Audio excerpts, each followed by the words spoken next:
इमरान प्रतापगढ़ी जी हमारे बीच में आ गए हैं। इमरान प्रतापगढ़ी जी हमारे बीच में आ गए हैं। वो अपने ओजस्वी भाषण से, अपनी बातों से आपको बताएंगे कि किस तरह से कांग्रेस का कार्यक्रम चलेगा।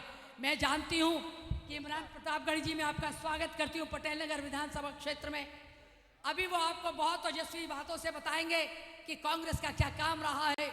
लेकिन जो मैं ये बताना चाहती थी, गरीबों को मारने वाली, दलितों को तोड़ने वाली, किसानों के अधिकारों का हनन करने वाली, मजदूरों को बेरोजगार करने वाली जो सरकारें हैं वो दिल्ली या केंद्र में, उनको अगर खत्म करना है तो वो खत्म करेगा आपकी ताकत। मैं ज़्यादा भाषण देने आपके बीच में नहीं आई हूँ। मैं आज आपकी वही सेवा करने आई हूँ जो आज से 30 साल पहले मैं आपके बीच में जन जन में थी। हो सकता है बहुत सारे बच्चे जो 30 साल के अब हुए हैं उनको याद ना हो, लेकिन मेरी महिलाएं, मेरे भाई, मेरे नौजवान साथी, मेरे सम्मानित बुजुर्ग जानते हैं ये नेहरू नगर, ये प्रेम नगर, बलजीत नगर, नीचे अगर आ जाओ तो गायत्री कॉलोनी, गुलशन चौक, पंजाबी बस्ती, नीचे वाले आनंद पर्वत की पंजाबी बस्ती, थान Singh Nagar, Patel Nagar, waste Patel Nagar, east Patel Nagar, Ranjit Nagar, new Patel Nagar, तमाम क्षेत्र को जिस समय मैं ये बहुत छोटी सी उम्र में आई थी और मैंने जब यहाँ चुनाव जीता था सन 85 में, तो राजीव गांधी जी मुझे यहाँ आपके बीच में ला के छोड़ा था। उन्होंने कहा था कि ये बस्ती गरीबों की बस्ती है, ये दलितों की है, ये शोषितों की है, ये पीड़ितों की है, इनके पास घर नहीं है, इन्होंने छोटी छोटी झुग्गियां डाली हैं, इन लोगों का कांग्रेस का काम है, इनको यहीं बसाना होगा। और वो कांग्रेस पार्टी थी कि आज बड़े बड़े मकान जो खड़े हैं, इन 30 सालों में झुग्गी से मकान बने हैं या नहीं बने हैं, मुझे बताइए। बने हैं, आप सब लोगों को याद है, सारे साथी जानते हैं। बुलडोजर आता था ये गुंबद के पास, एक बार जब बुलडोजर आया था गुंबद के पास और हमारे लोगों को धराशायी करने के लिए, मेरे पास जैसे यहाँ के लोग पहुँचे, इन्होंने कहा कि बुलडोजर आया है और बुलडोजर हमारे गरीब बस्तियों को तोड़ना चाहता है। रामजस बहुत अमीर आदमी है, वो हजारों करोड़ रुपए यहाँ के लोगों से कमाता है, लेकिन तोड़ के नए लोगों को देना चाहता है। और मैंने इनसे कहा था कि जब भी मैं यहाँ आई हमने बुलडोजर को रोका, लेकिन एक बार ऐसा हुआ कि मेरी सासू माँ की डेथ हुई थी, डेड बॉडी वहाँ पड़ा था, यहाँ से लोग गए और इन्होंने कहा कि ऐसे ऐसे हुआ है। मैंने बोला मेरे घर की स्थिति ये है, क्या करूँ। उन्होंने कहा अगर आप नहीं आई तो हम हजारों लोग मर जाएंगे। मैंने वहीं छोड़ा उसे और मैंने घर वालों को बोला कि ये तो जो होगा आप कर लीजिए, मेरे लोग हजारों बेघर होने जा रहे हैं, उनको बचाने के लिए मैं जा रही हूँ। और मैं यहाँ आई थी, उस बुलडोजर को हमने प्यार से समझाने की कोशिश की, पर किसी हमारे नौजवान ने एक पत्थर मारा और उस ड्राइवर के खून निकला। तो मुझे लगा कि हम ये स्थिति बिगड़ेगी। मैंने कहा नहीं, शांति से हम इसको रोकेंगे। रामजस फाउंडेशन को फ़ोन किया और उसको हमने रोका, तब ये सारी कॉलोनी बसी है।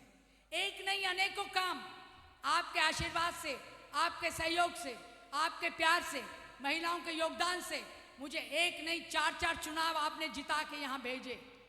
मेट्रोपॉलिटन काउंसिल में जीती, उसके बाद 91 में मैं पार्लियामेंट लड़ी, 93 में फिर मुझे असेंबली लगाया, फिर आपने 98 में जब असेंबली में जिताया, शीला दीक्षित की सरकार में कैबिनेट मंत्री बनने का मुझे मौका मिला। और उस समय में हमने हजारों पेंशन आप लोगों को दी हैं। आज बताइए किसी महिला की एक भी पेंशन आज मिली हो? वो इस समय की पेंशन है जो चालू हैं। लेकिन आज फिर मैं आपसे वचन देती हूँ, वादा करती हूँ, हमने एक कार्ड आपको दिया है, महिलाओं के हाथ में है, नौजवानों के हाथ में भी है, बुजुर्गों के हाथ में भी है। राहुल गांधी जी ने वो कार्ड दिया है, वो गारंटी कार्ड है। हम किस चीज़ की गारंटी ले रहे हैं कि हम अपनी दिल्ली की जनता के हर काम को करने के लिए तैयार हैं।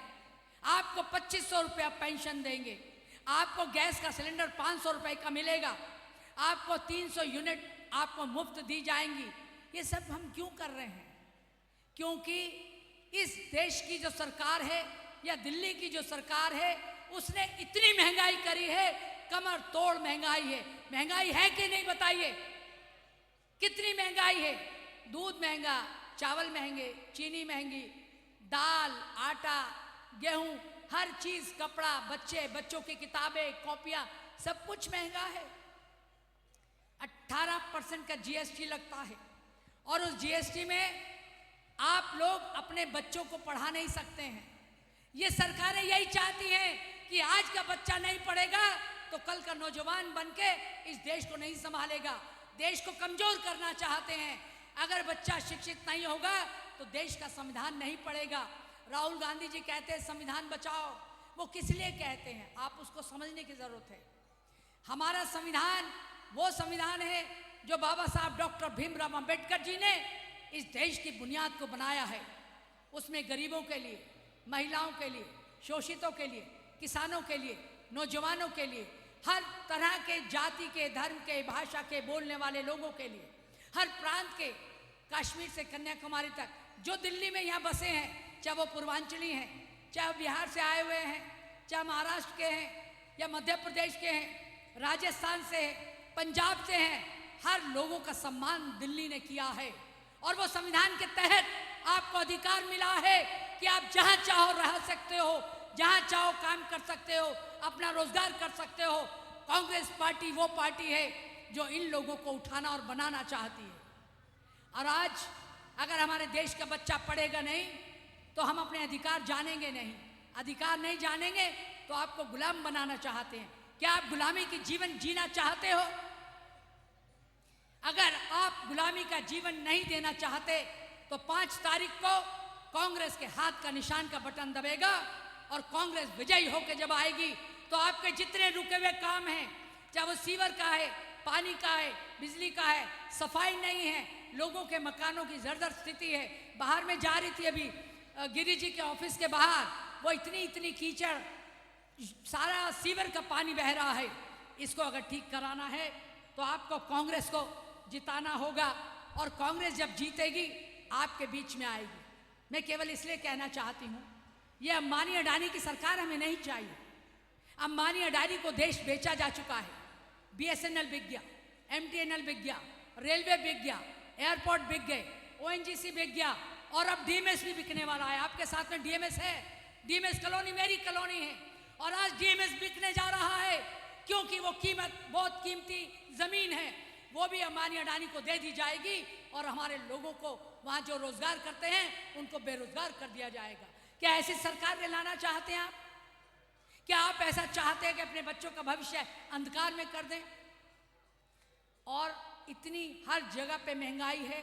हम लोगों को, आप बताइए कितने लोगों को सरकारी नौकरी मिली है? जो सरकारी नौकरी है, जो पुलिस वाले हैं या डीटीसी वाले हैं या डीडीए वाले हैं या एमसीडी वाले हैं या इनकम टैक्स वाले हैं, सेल टैक्स वाले हैं, किसी डिपार्टमेंट में हैं, भारत सरकार के और दिल्ली सरकार के, कितने लोगों को इन 11 सालों में नौकरी मिली है? मुझे बता दो। एक भी व्यक्ति ये कह दे कि मेरे बच्चे को सरकारी नौकरी मिली है, कोई भी हाथ खड़ा करके कह दे तो मैं इस सन से मान जाऊंगी। किसको नौकरी मिली? बच्चे पढ़े लिखे हैं, माँ बाप अपना पेट काट काट के हजारों रुपए लगा के, लाखों लगा के, करोड़ों लगा के, आजकल एक मेडिकल का एडमिशन 2-2 करोड़ में हो रहा है और बच्चा पढ़ के जाएगा कहाँ? रोजगार नहीं है। और आप किसके नौकर बनते हैं? अंबानी अडानी की फैक्ट्री इंडस्ट्री में काम करके वहाँ उनके 24 घंटे के नौकर हैं। वहाँ यूनियन नहीं चलती, यूनियन चला ही नहीं सकते। सरकारी कर्मचारी बनते हैं, अगर कोई तकलीफ होती है, अगर आपको कोई रोजगार में दिक्कत आती है तो आप अपनी आवाज उठाते हो, यूनियन बनाते हो, सरकार के खिलाफ धरना देते हो, सरकार के खिलाफ बोलते हो। लेकिन आज आपकी संविधान में दी हुई तमाम अधिकारों को छीन लिया गया। आप आवाज नहीं उठा सकते, आप अपनी आवाज को बंद कर देते हैं। जो हमारा संवैधानिक अधिकार है, हम कहीं भी बोल सकते हैं, आवाज उठा सकते हैं, कमा सकते हैं, बच सकते हैं, वो सब अधिकार छीन लिए गए हैं। पीछे देखो बहनों की क्या स्थिति हुई। जंतर मंतर पे हमारी पहलवान बहनें बैठी, उनके साथ कितना अत्याचार हुआ। एक बीजेपी के एमपी ने इस तरह की स्थिति उनकी पैदा कर दी। वो खुलेआम जंतर मंतर पे बैठी रही, कोई उन्हें न्याय नहीं मिला, जो कि न्याय की हकदार थी। न्याय नहीं मिला, बल्कि उनको उठा के फेंकवा दिया गया। क्या ऐसी सरकारें आप चाहते हैं? क्या ऐसे हम चाहते हैं हमारे बच्चे ऐसे होंगे? अगर आप नहीं चाहते हैं तो 5 तारीख को कांग्रेस के हाथ का निशान का बटन दबा के, पहले नंबर पे निशान है उसका बटन दबा के कांग्रेस को विजयी बनाए। मैं आपके अधिकारों के लड़ने के लिए तैयार हूं। मैं किसी की हिम्मत नहीं, गोली चलेगी तो कृष्णा तीरथ अपनी छाती पे पहली गोली खाएगी, तब मेरे लोगों के पास वो कोई परेशानी पहुंचेगी।